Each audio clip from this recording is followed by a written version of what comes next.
मोहित बाकी है भैया, मोहित का रिक्वेस्ट नहीं आया है भैया, हम ज्वाइन किए हैं भैया की आईडी से। ठीक है, कोई बात नहीं, मैं मजाक कर रहा था, मेरे को पता है तुम ही है। तेरा भाई ऐसे बहुत पढ़ा लिखा आदमी है, वो अब क्या फाउंडेशन ज्वाइन करेगा।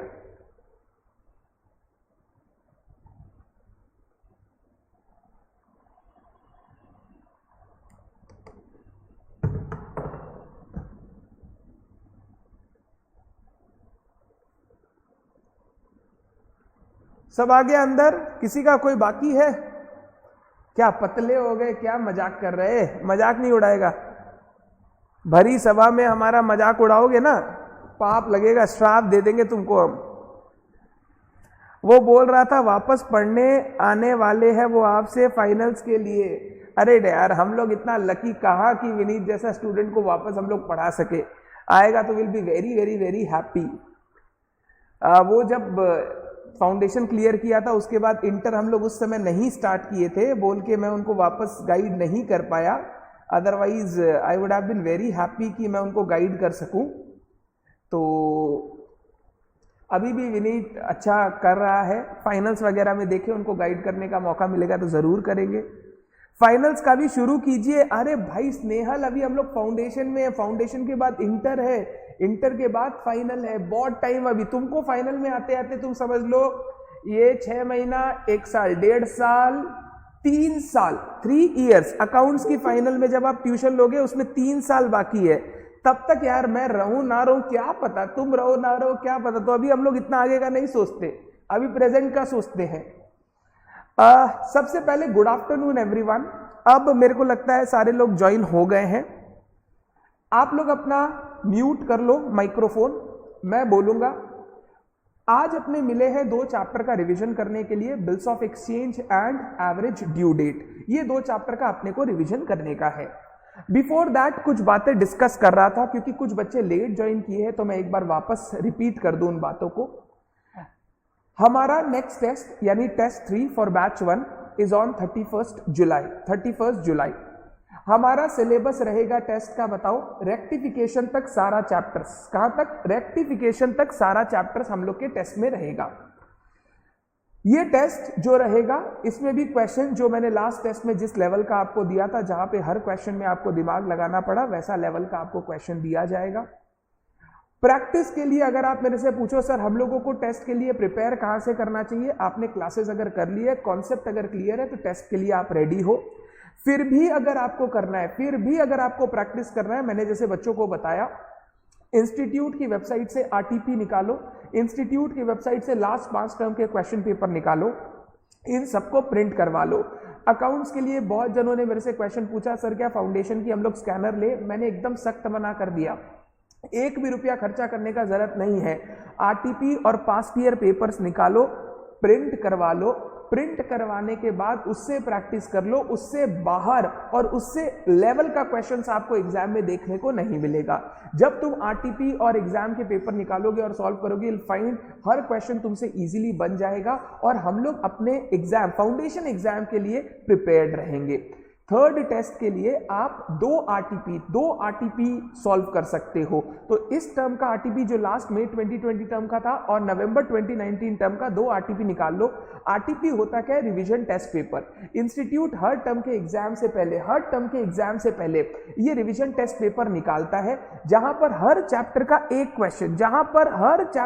एक क्वेश्चन दिया हुआ रहता है। तो वो एग्जाम से पहले जब आप रिवीजन करने बैठते हो तो वो क्वेश्चन करने से भी आपका एक रिवीजन, बेसिक रिवीजन हो जाता है हर चैप्टर का।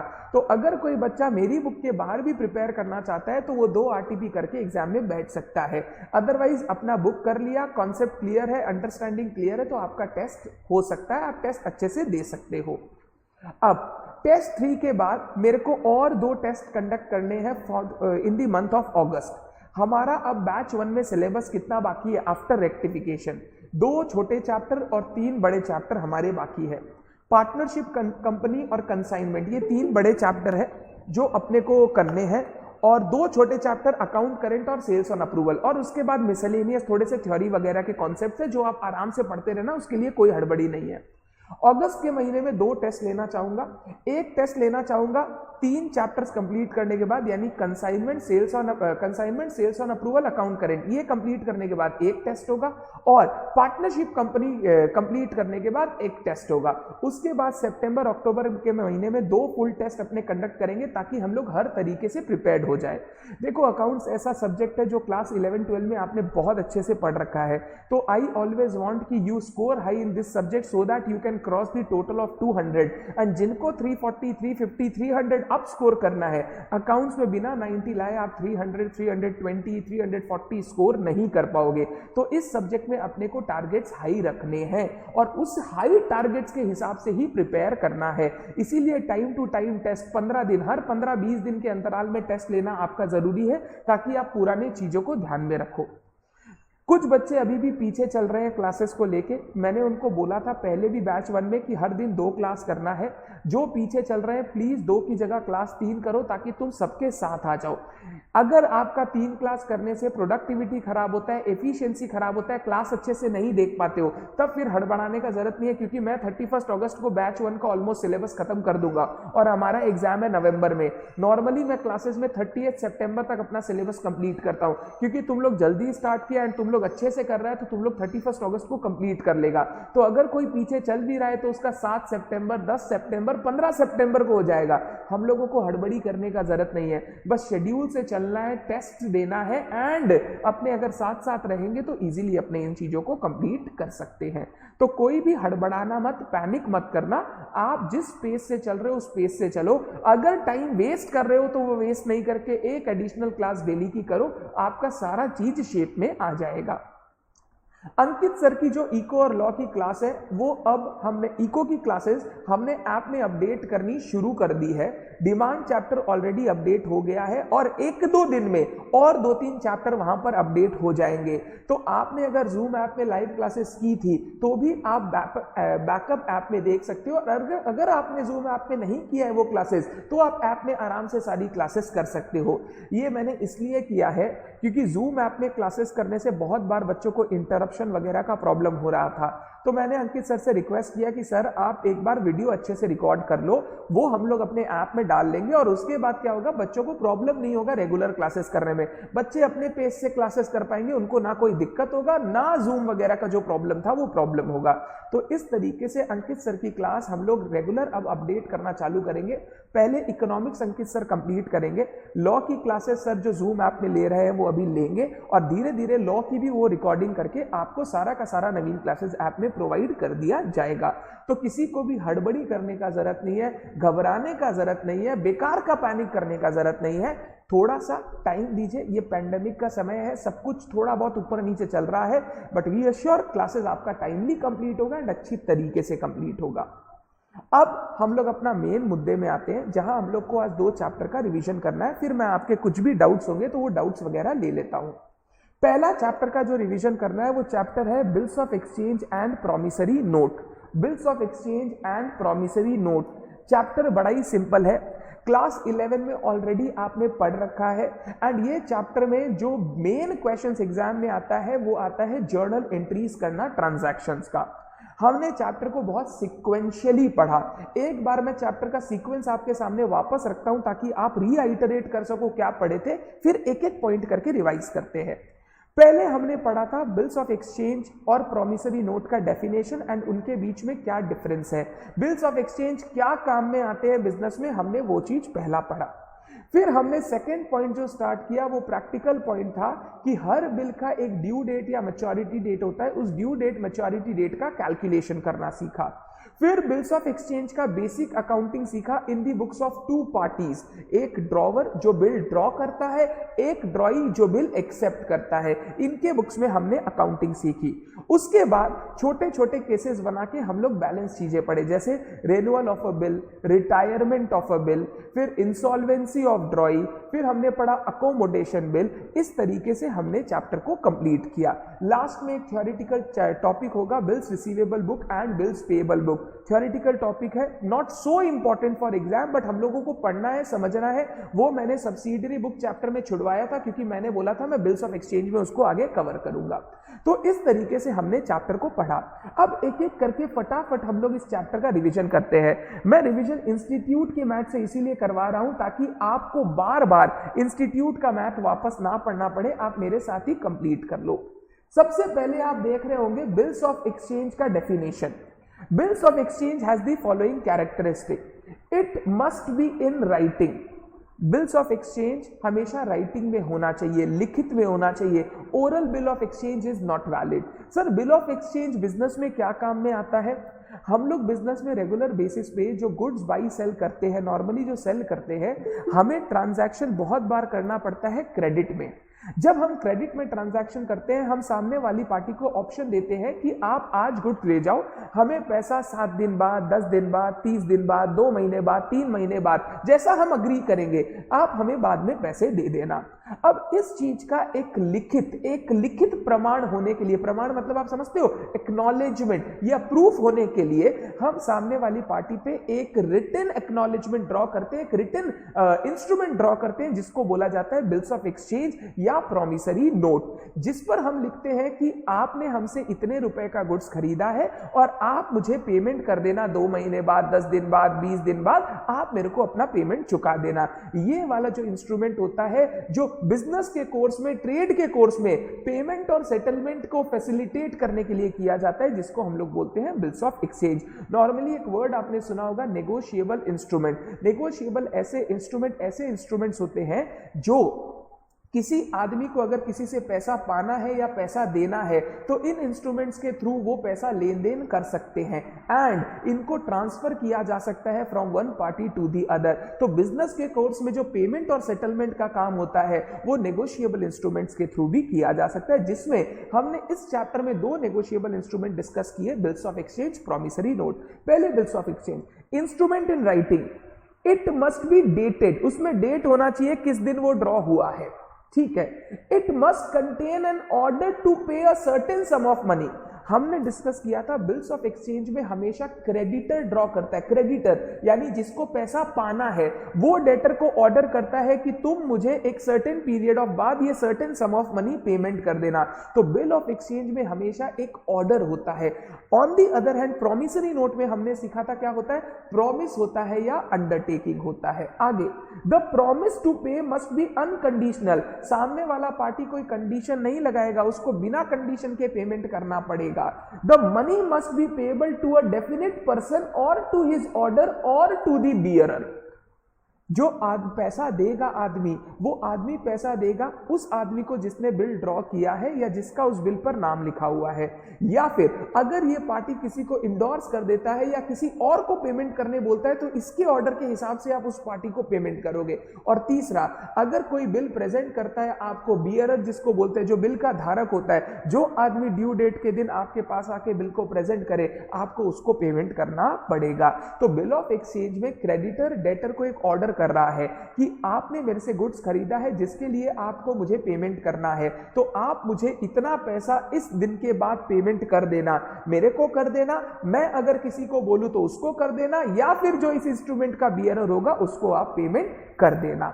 आगे, The draft must be accepted for payment by the party to whom the order is paid. Bills of exchange तब तक लीगलाइज नहीं होता, तब तक वो लीगल नहीं माना जाता जब तक उसको एक्सेप्ट ना कर लिया जाए। हमने सीखा था ट्रांजैक्शन कैसे होता है। सबसे पहले क्रेडिटर एक बिल ड्रॉ करेगा, डेटर पे बिल ड्रॉ करेगा, डेटर उस बिल को एक्सेप्ट करके हमें वापस देगा। तो ये एक एक्नॉलेजमेंट है कि डेटर मानता है कि वो हमें पेमेंट करेगा। जिस दिन बिल का मैच्योरिटी आएगा हम ये बिल वापस डेटर को प्रेजेंट करेंगे और डेटर इस पे लिखे हुए पैसे हमें पेमेंट कर देगा। तो हमेशा याद रखना, बिल ऑफ एक्सचेंज तब तक लीगल एक्शन में नहीं आता जब तक वो एक्सेप्ट कर नहीं लिया जाए। अगर ऐसा होता कि बिना एक्सेप्टेंस के काम हो जाता तो अब हर दिन धीरू भाई अंबानी पर, मतलब मुकेश अंबानी जी पर, जो मेरे दोस्त है अंबू, उस पर हम बिल ड्रॉ कर देते। हम लिखते अंबू पे मी 1 करोड़ रुपया आफ्टर 3 मंथ्स, 3 महीना बाद जाते अंबू पे करो 1 करोड़ रुपया। तो अंबू बोलेगा यार मेरा तो कोई साइन ही नहीं है, मैंने तो एक्नॉलेज ही नहीं किया कि मैं तुम्हें पेमेंट करूंगा, मैं किस चीज का पेमेंट करूं, ना मैंने तुमसे कुछ गुड्स खरीदा है, ना मैंने तुमसे कुछ क्रेडिट ले रखा है, तो जब तक मैं एक्सेप्ट नहीं करूंगा तब तक मेरी कोई लायबिलिटी नहीं है कि मैं आपको इस बिल के अंडर पेमेंट करूं। Next, it should be properly stamped, payment must be in legal currency of the country. ये सब बेसिक बात है, ये मेरे काम का नहीं है। तो बिल ऑफ एक्सचेंज क्या हुआ, एक नेगोशिएबल इंस्ट्रूमेंट जो क्रेडिटर ड्रॉ करता है डेटर पर, क्रेडिटर ड्रॉ करता है डेटर पे, जहां पे वो एक ऑर्डर देता है कि तुम मुझे एक सर्टेन सम ऑफ मनी एक पीरियड के बाद पेमेंट करोगे। ऐसे इंस्ट्रूमेंट को हम लोग बोलते हैं bills of exchange. On the other hand promissory note किसको बोला जाता है?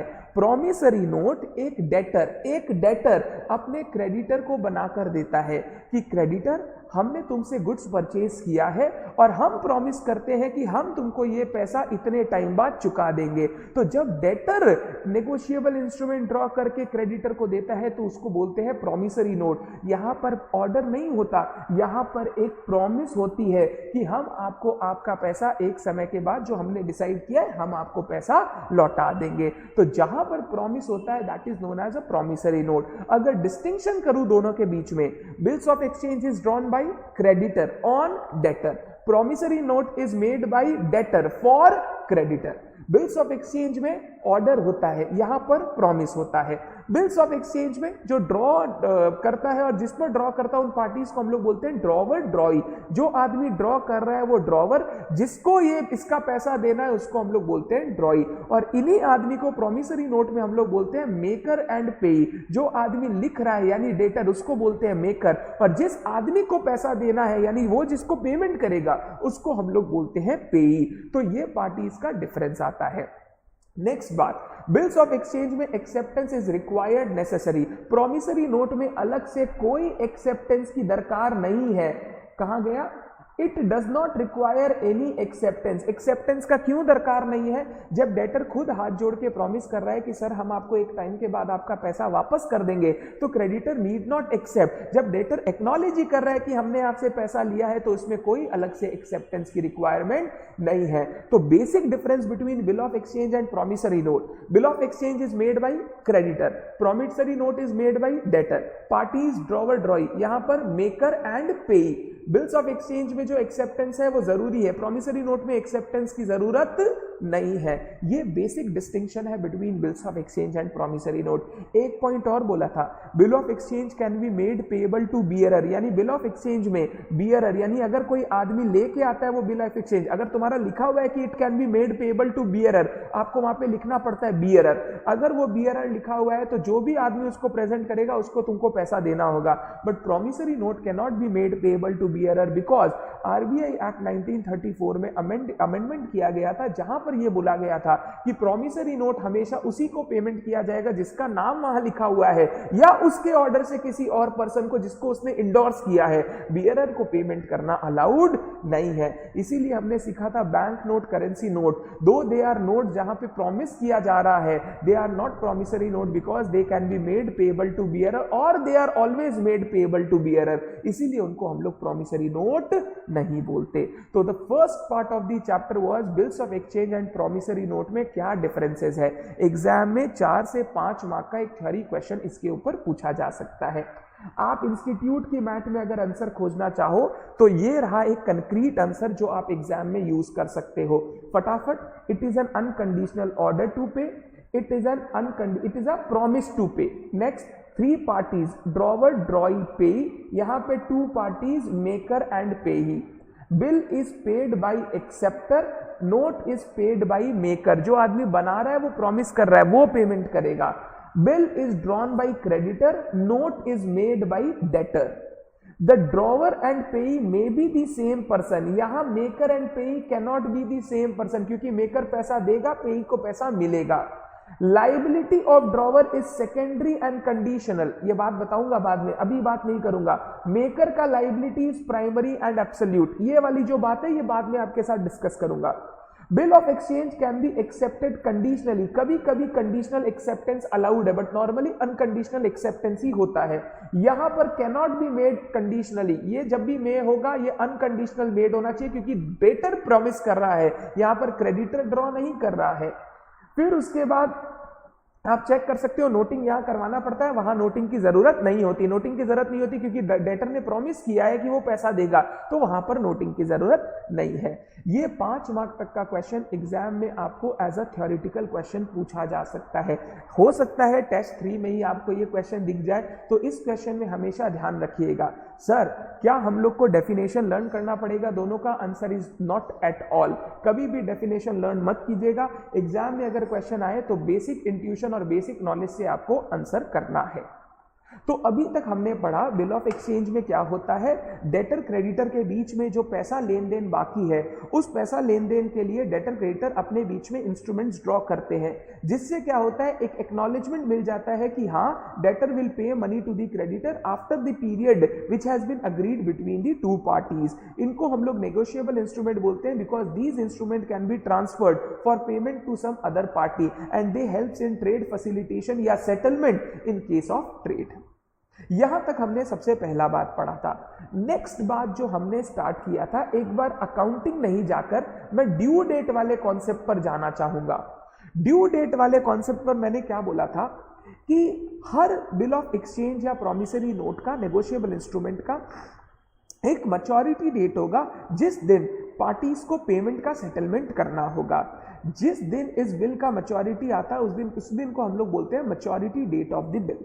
हम लोगों को ये मैच्योरिटी डेट कैलकुलेट करना सीखना पड़ेगा क्योंकि इसके हिसाब से ही डेटर क्रेडिटर को पेमेंट करेगा, उसी दिन डेटर क्रेडिटर को अपना सारा सेटलमेंट करके कंप्लीट करेगा। अब मैच्योरिटी डेट सीखने के लिए हमें पहले कुछ वर्ड्स सीखने पड़ेंगे। सबसे पहला मैंने वर्ड सिखाया था टेन्योर ऑफ अ बिल या टर्म ऑफ अ बिल।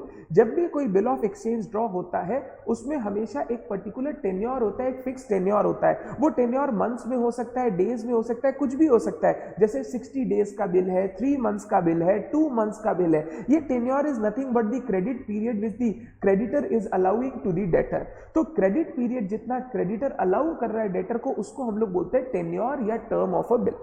अब हम लोग अगर बिल डेट के साथ, डेट ऑफ बिल के साथ टेन्योर को ऐड कर दे, यानी जिस दिन ये टेन्योर कंप्लीट हो रहा है उस डेट को हम लोग बोलते हैं due date of the bill. क्या बोलते हैं? Due date of the bill. Due date of the bill से आपको 3 दिन ग्रेस अलाउ करना पड़ता है as per negotiable instrument act. जब आप 3 दिन ग्रेस अलाउ करते हो तो उस 3 दिन के बाद जो डेट आता है उसको हम लोग बोलते हैं maturity date of the bill. होता क्या है, जिस दिन ड्यू डेट आती है उस दिन क्रेडिटर इंटीमेट करता है डेटर को कि सर आपका पेमेंट का टाइम आ गया, पेमेंट कर दो। नेगोशिएबल इंस्ट्रूमेंट में बोला गया है कि डेटर पे ऐसे चढ़ो मत। डेटर बच्चे की जान लोगे क्या? क्रेडिटर है उस दिन चला गया मांगने और गला पकड़ के बोल रहा है भाई आज ही पैसे दो, तो नेगोशिएबल इंस्ट्रूमेंट एक्ट ने बोला बच्चे की जान मत लो, वो आपको पैसा दे देगा। Just allow him 1 2 3 days time, वो 3 दिन के अंदर आपको पेमेंट कर देगा। एक डेट उनको सेलेक्ट करना था, इसीलिए उन्होंने सेलेक्ट किया कि 3 डेज के अंदर debtor must pay the amount to the creditor. तो ड्यू डेट से अगर 3 दिन ऐड करते हो तो उसको हम लोग बोलते हैं मैच्योरिटी डेट। तो अगर बेसिक इक्वेशन तुमको सिखाऊं, बेसिक इक्वेशन ध्यान से, date of bill, date of, ये इतना मोटा है तो मेरी तरह है, डेट ऑफ, क्या हो गया रे,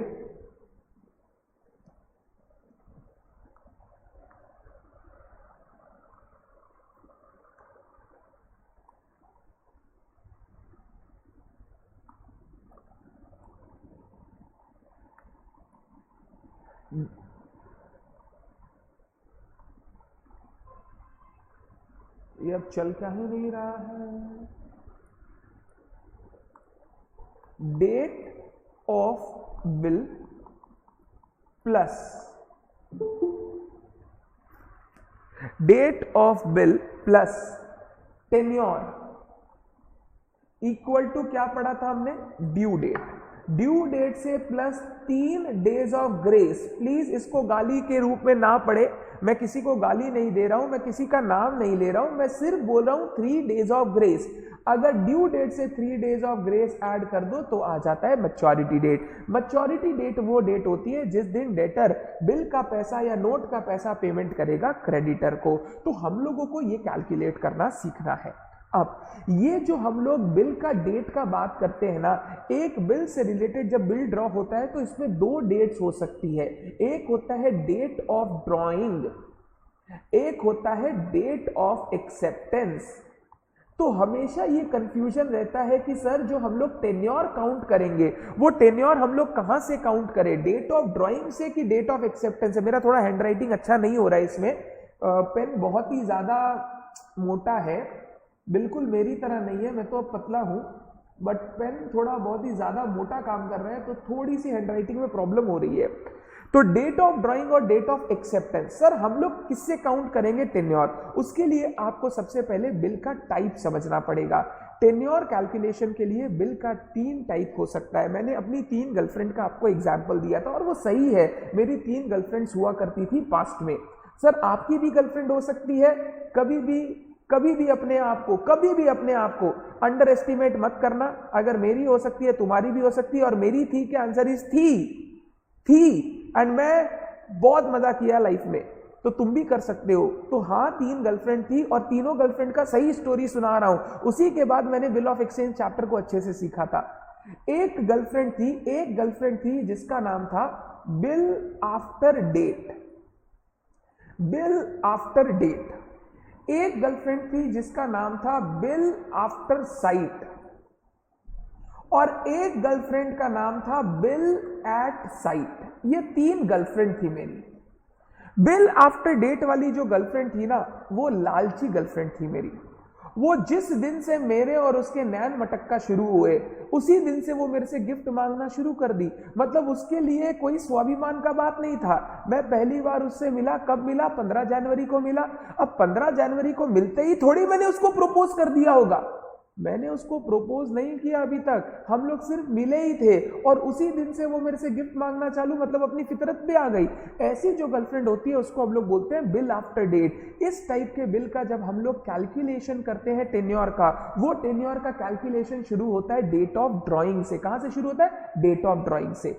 दूसरा बिल आफ्टर साइट, ये मेरी खुददार गर्लफ्रेंड, बहुत स्वाभिमानी, बोली अविनाश तुमने मुझे प्रपोज किया, मैं जब तक तुम्हारा प्रपोजल एक्सेप्ट नहीं करती मैं एक भी गिफ्ट तुमसे नहीं लूंगी। हाँ, प्रपोजल एक्सेप्ट करने के बाद गिफ्ट पे गिफ्ट मांग सकती हूँ, बट जब तक प्रपोजल एक्सेप्ट नहीं करती मैं तुम्हारे पॉकेट खाली नहीं कराऊंगी। तो ये हो गई मेरी स्वाभिमानी girlfriend bill after site. Bill after sight का टेन्योर काउंट किया जाता है जब डेटर बिल को एक्सेप्ट कर लेता है। मान लो मैंने बिल ड्रॉ किया 15 जनवरी को, फाइनली बिल एक्सेप्ट हुआ 18 जनवरी को। अगर वो बिल आफ्टर डेट है, उसका ड्यू डेट कैलकुलेशन चालू हो जाएगा 15 जनवरी से। अगर वो बिल आफ्टर साइट है तो उसका ड्यू डेट कैलकुलेशन कब से होगा बताओ? 18 जनवरी से। तो ऑलवेज रिमेंबर, मेरी वाली मांगती नहीं उल्टा देती है। अनिकेत तुम बहुत लकी हो यार, मैंने तो आज तक किसी लड़की को गिफ्ट देते देखा नहीं है भाई, पॉकेट से पैसा खाली ही हुआ है, कमाई है नहीं भाई, कमाई भट्टा है नहीं, और गिफ्ट पे गिफ्ट देना पड़ता है तो थोड़ा मुश्किल हो जाता है। बट अनिकेत अगर तेरी वाली तेरे को गिफ्ट पे गिफ्ट देती है तो तू बहुत लकी है। मैं तेरे को क्या बोलूं, बाद में बात करूंगा तेरे से, बट तू बहुत लकी है और तू झूठा भी है, तो अभी उसका बात करके फायदा नहीं है। बिल आफ्टर डेट का टेन्योर शुरू होता है डेट ऑफ ड्राइंग से। Please repeat once again, bill after date का टेन्योर शुरू होता है डेट ऑफ ड्राइंग से, बिल आफ्टर साइट का टेन्योर शुरू होता है डेट ऑफ एक्सेप्टेंस से। आपको हमेशा ये ध्यान रखना पड़ेगा क्वेश्चन में, तब जब ये दोनों date of drawing, date of acceptance अलग अलग दिया हुआ। मान लो आपको क्वेश्चन में बिल का एक ही डेट बताया कि बिल ड्रॉ हुआ 15 जनवरी को, उसके बाद कुछ डेट बताया ही नहीं है, तो मान लेना वही डेट ऑफ एक्सेप्टेंस है, हमने उसको ड्रॉ किया, उसने साइन करके हमें वापस कर दिया, ये लो बिल।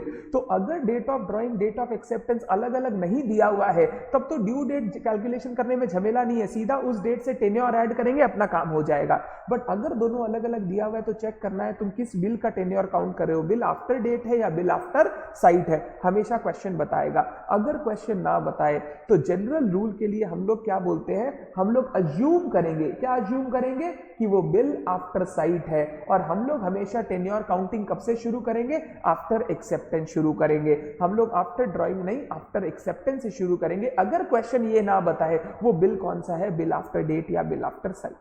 तीसरा बिल होता है बिल एट साइट। ये बिल एट साइट है मेरी जिद्दी गर्लफ्रेंड।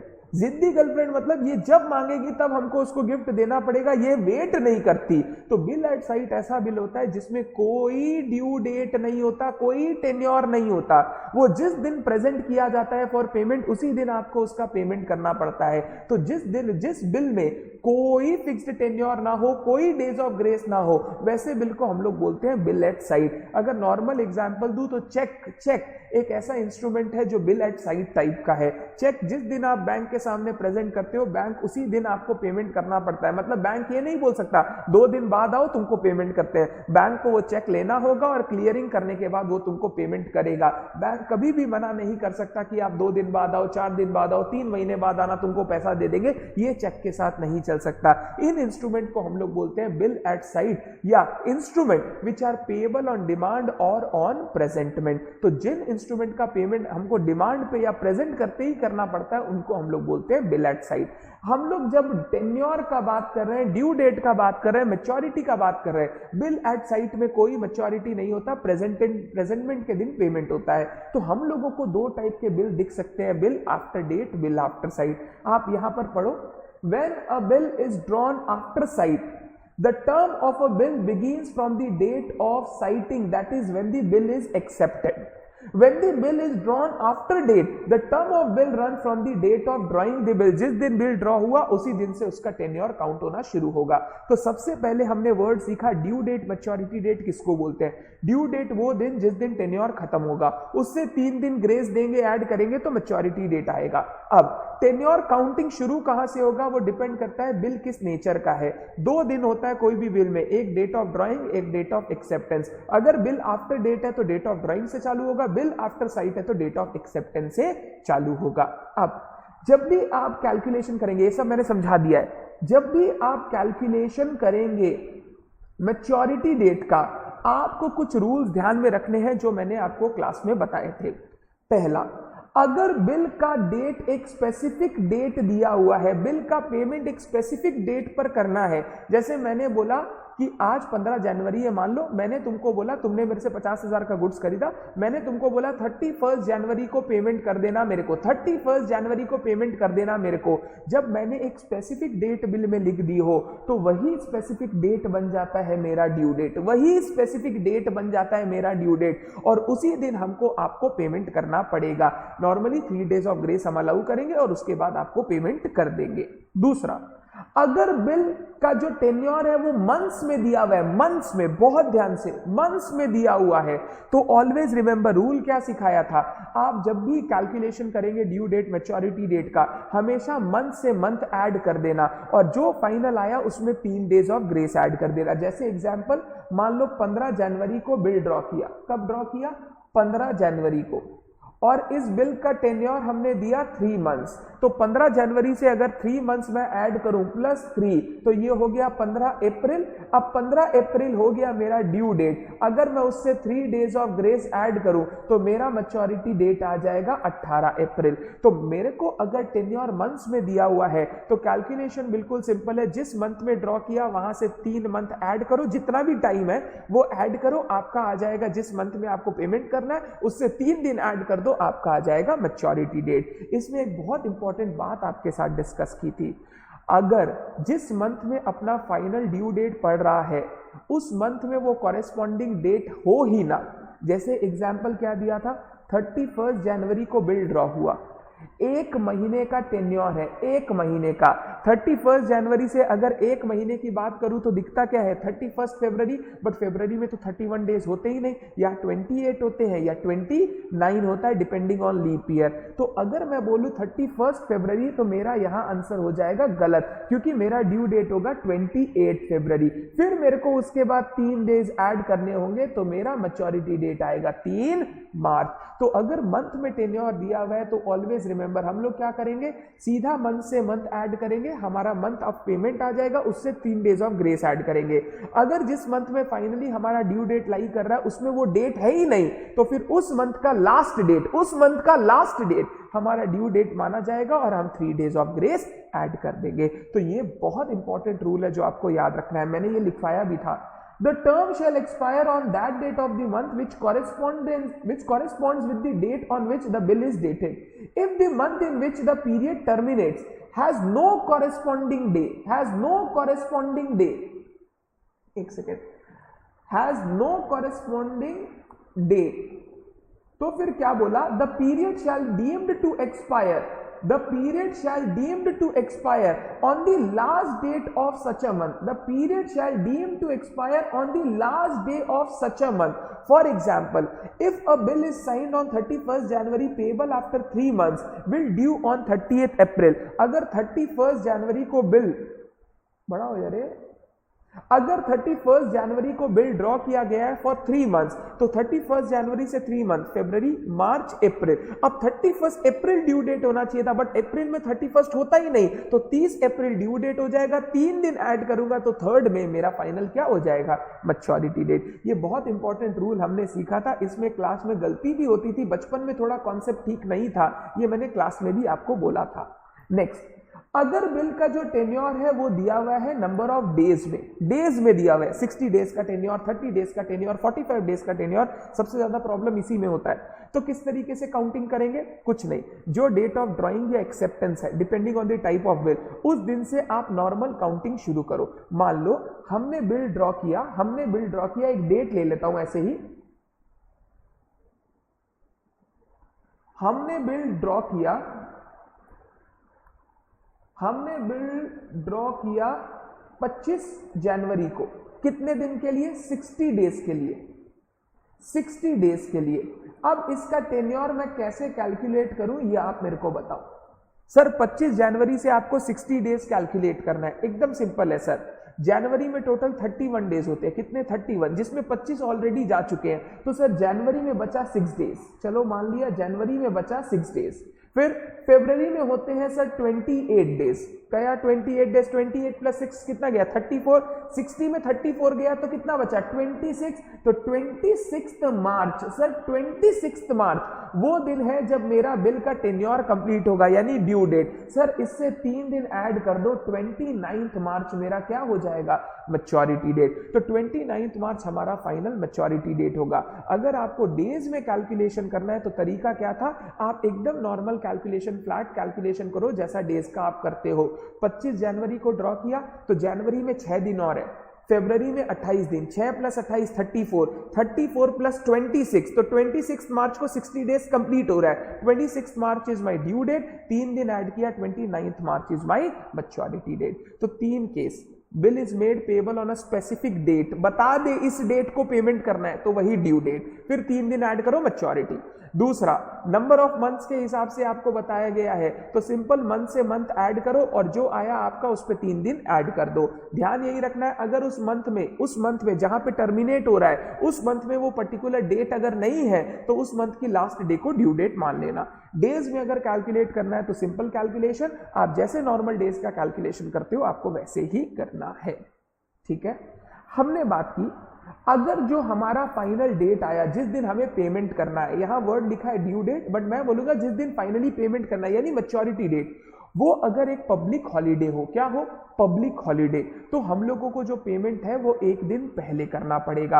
अगर पब्लिक हॉलीडे के दिन आपका पेमेंट का डेट आ रहा है मैच्योरिटी डेट, तो you will have to pay for the bill 1 day before because this holiday was already known. So आपको पैसा पहले से जमा करके रखना होगा और सामने वाले को पे करना होगा। बट अगर जिस दिन पेमेंट करना है वो एक सडन हॉलीडे पड़ जाए, सडन हॉलीडे, स्ट्राइक हो गया, कोई कारण से स्ट्राइक हो गया, या अभी जैसे पेंडेमिक वगैरह हो गया, कोई पता नहीं था कि ऐसा हो सकता है, तो उस केस में जो बिल का पेमेंट होगा वो एक दिन बाद होगा, यानी सक्सीडिंग वर्किंग डे को पेमेंट करना होगा। तो अगर पब्लिक हॉलीडे पड़ जाए मैच्योरिटी डेट, यहां वर्ड ड्यू डेट भला ही लिखा हो बट होगा मैच्योरिटी डेट।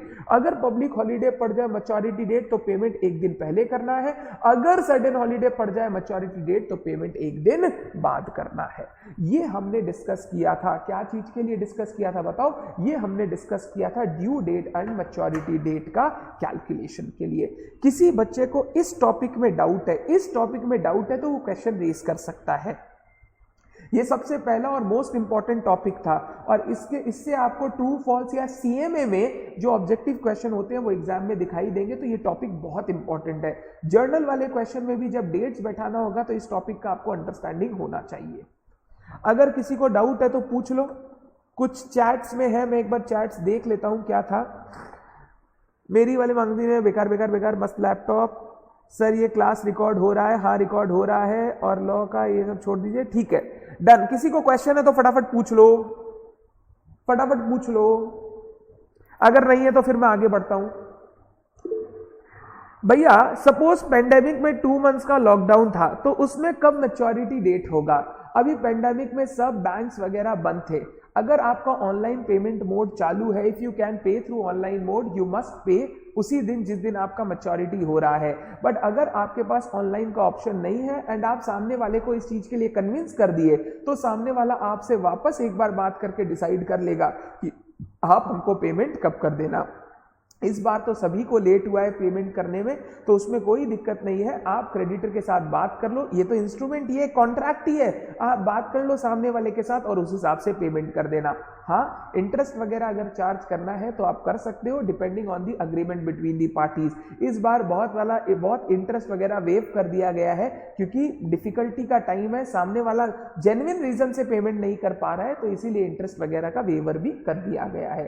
तो आपको ये ध्यान रखना है, ये जो पेंडेमिक हुआ है 2 महीने का, अगर इसके बीच में कोई बिल ड्यू है तो आप ऑनलाइन पेमेंट कर सकते हो तो कर दो, अगर वो आपके लिए पॉसिबल नहीं है तो फिर कोई दिक्कत नहीं, अपने क्रेडिटर से बात करो और जैसे आपका पेमेंट अरेंज होता है आप सामने वाले को पेमेंट कर दो। सर अगर क्रेडिटर केस कर दिया तो कुछ आनी जानी नहीं है, ये सब गेट में सब आउट ऑफ कोर्ट सेटलमेंट है, आप आराम से बातचीत करके सेटल कर लो, ये सब के लिए कोई केस कबाड़ा नहीं करते हैं।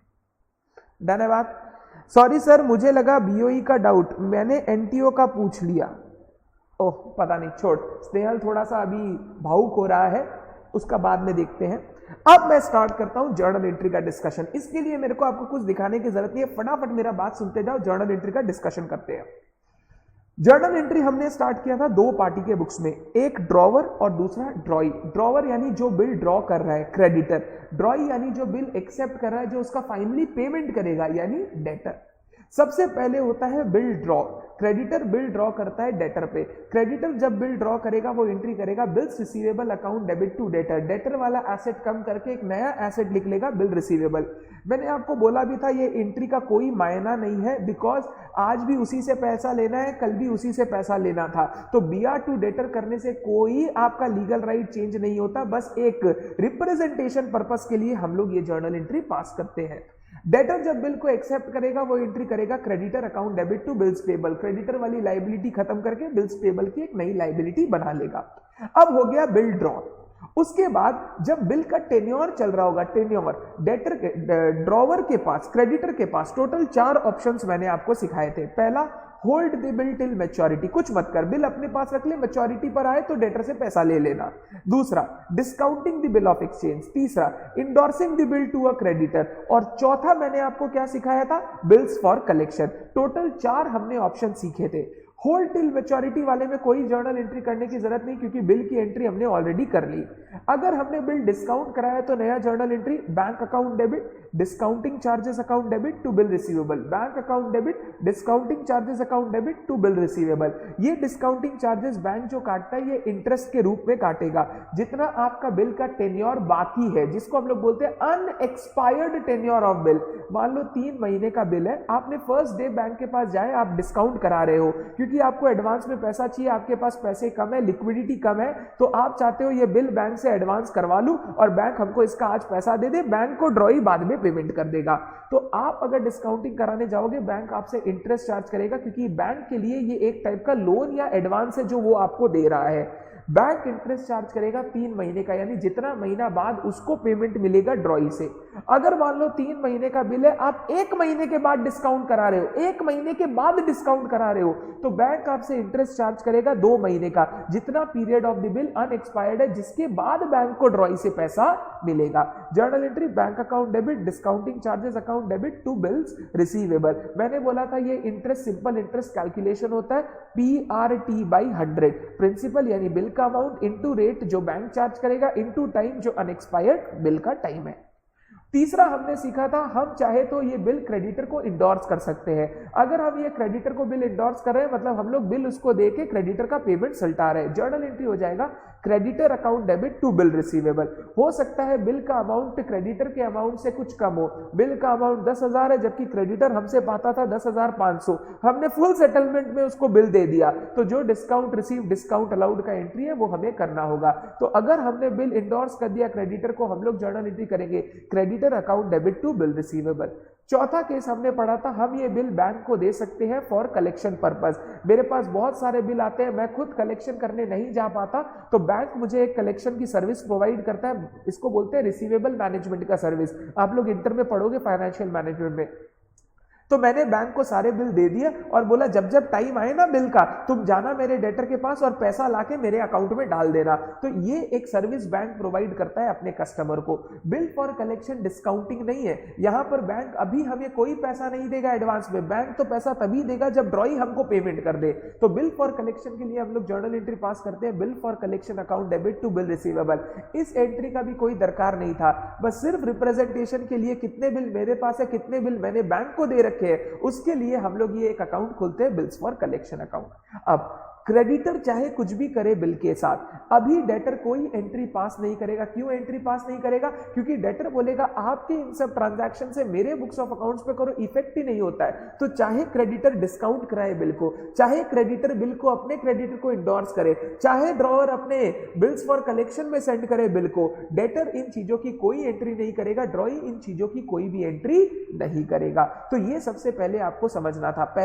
पहला ट्रांजैक्शन क्या हुआ? Bill drawn bill accepted. दूसरा ट्रांजैक्शन क्या हुआ? ड्रॉवर बिल के साथ 4 चीज कर सकता है। तीसरा, अब बिल का आएगा ड्यू डेट या मैच्योरिटी डेट। मैच्योरिटी डेट के दिन कौन किसको पेमेंट करेगा? ड्रॉई पेमेंट करेगा ड्रॉवर को। ड्रॉवर को पेमेंट करेगा तभी जब बिल उसके पास है। नॉर्मली हम लोग बोलते हैं ड्रॉई पेमेंट करेगा पेई को। पेई कौन होता है? जिसके पास बिल पड़ा है मैच्योरिटी पर। इसमें भी हमने चारों केस के बारे में पढ़ा। अगर बिल हमारे पास है यानी बिल होल्ड टिल मैच्योरिटी हमने किया था, तो हमको पैसा मिलेगा हमारे ड्रॉई से। हम लोग जर्नल एंट्री करेंगे cash account debit to bill receivable. हमको बिल्स का पैसा मिलेगा तो cash account debit to bill receivable. अगर बिल हमने बैंक को दे दिया तो हमें कोई एंट्री नहीं करनी, क्योंकि हमें कोई पैसा नहीं मिलेगा, पैसा बैंक को मिलेगा। बैंक एंट्री करेगा cash account debit to bill receivable, but हमें एंट्री करने की जरूरत नहीं क्योंकि हमारे पास बिल है ही नहीं, हमने तो बैंक से बिल डिस्काउंट करा लिया था।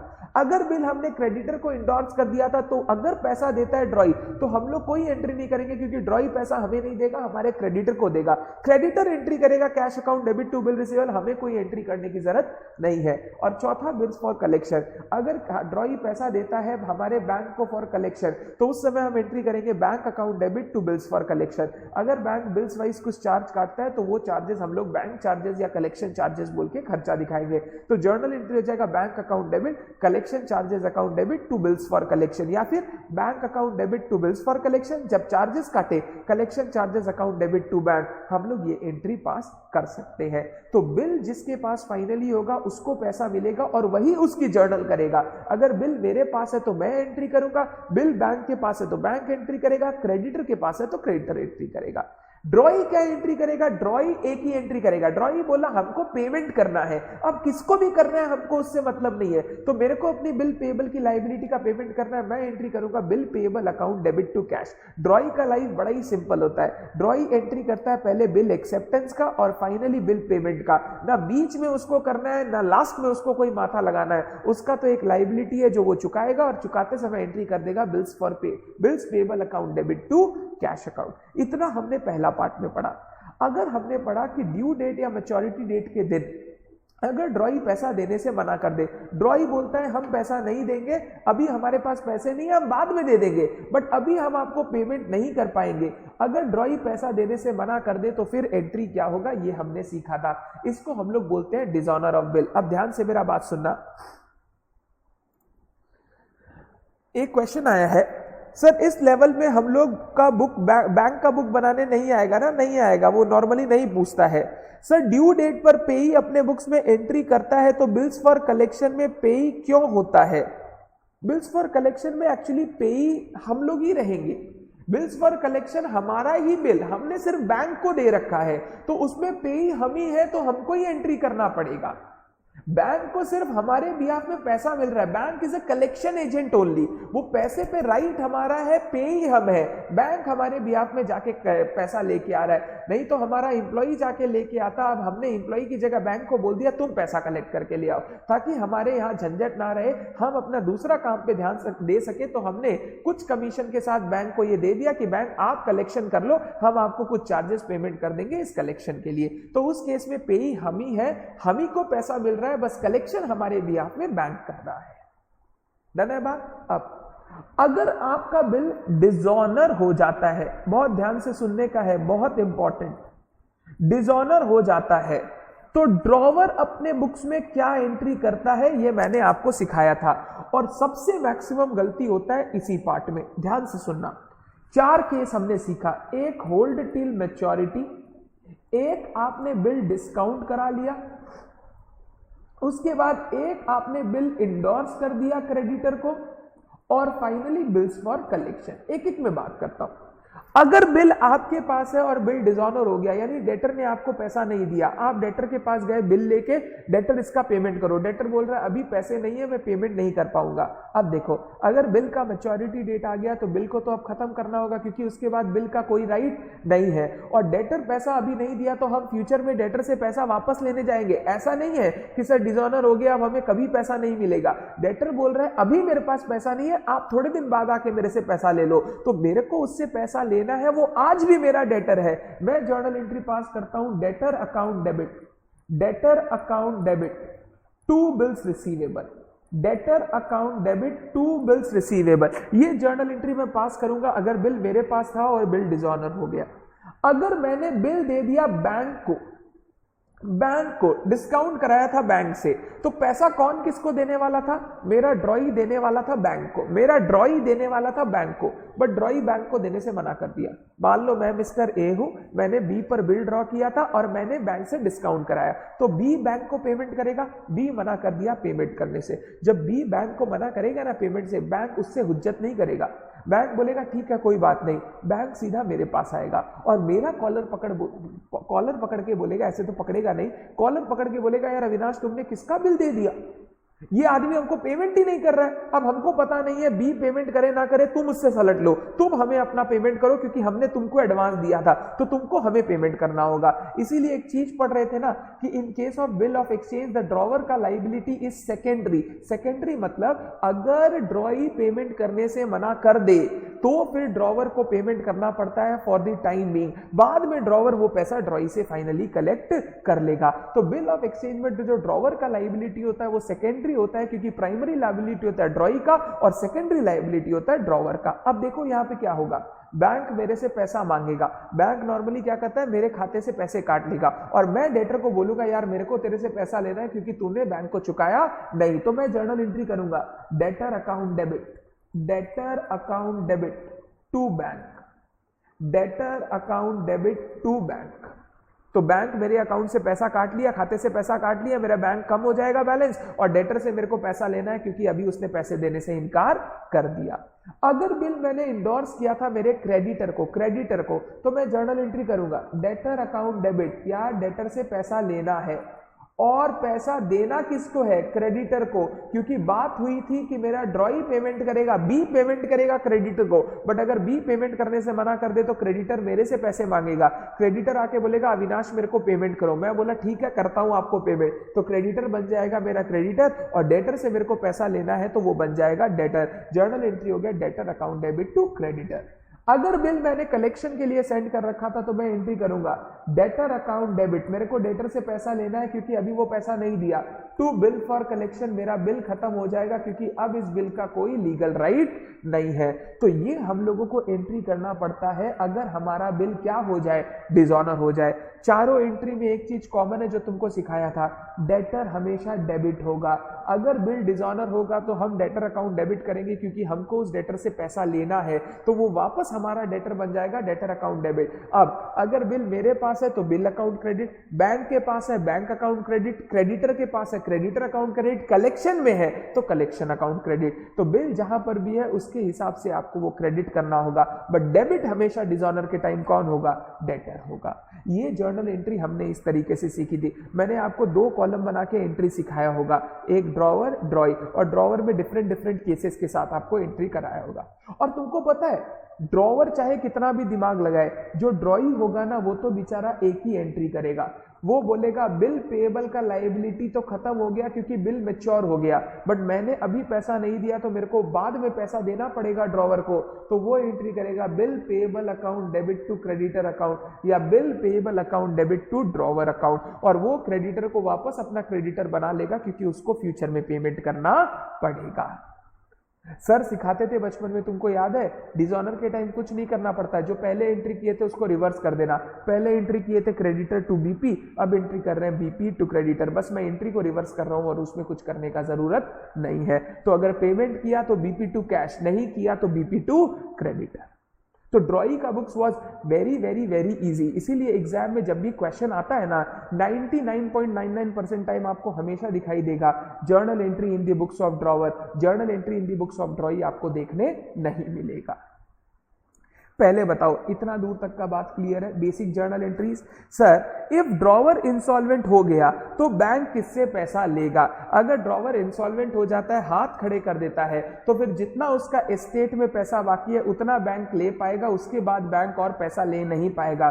जब भी कोई आदमी इंसॉल्वेंट हो जाता है उसके एसेट जितने बचे हैं उससे पेमेंट जितना हो पाएगा, उसके बाद पेमेंट का कोई बात नहीं उठेगा। तो वो जो है वो बैंक का नुकसान है, बैंक का बैड डेट है, बैंक बैड डेट बोल के अपनी बुक्स में लिख लेगा। जैसे हम करते हैं वैसे ही बैंक भी अकाउंटिंग करता है। मैंने आपको एक चीज सिखाया था, अकाउंटिंग एंटिटी वाइज चेंज नहीं होता है, चाहे मैं हूं, चाहे अंबानी हो, चाहे बैंक हो, अकाउंटिंग हमेशा सेम रहता है, वो बार बार चेंज नहीं होता है। डन है बात? आगे चले। अब इस डिसऑनर में एक कॉन्सेप्ट था, फटाफट डिस्कस करता हूं। आज मेरे को एक जगह जाना है, पता है कहां? ससुराल जाना है। सर क्यों ससुराल जाना है? बीवी मायके जा रही है, 4 दिन का जिंदगी है, मजा करेंगे, इसीलिए मैंने तुम्हारी सारी क्लासेस शेड्यूल कर दी इसी 4 दिन में। नहीं तो हो नहीं पाता है क्लासेस, कब करे, ये काम वो काम, ये सारा काम। क्या काम मत पूछना और ज्यादा अपना दिमाग मत चलाना, ठीक है? तो आज अभी बीवी को मायके छोड़ने जाना है, तो इसीलिए तुम लोग के साथ सारा क्लासेस शेड्यूल कर लिए। वो संडे को आएगी, संडे तक मैं चाहता हूं कि सारा रिवीजन वगैरह करके अपने कंप्लीट कर ले, ताकि वो आए तो अपना ये काम एकदम सलट जाए, ठीक है?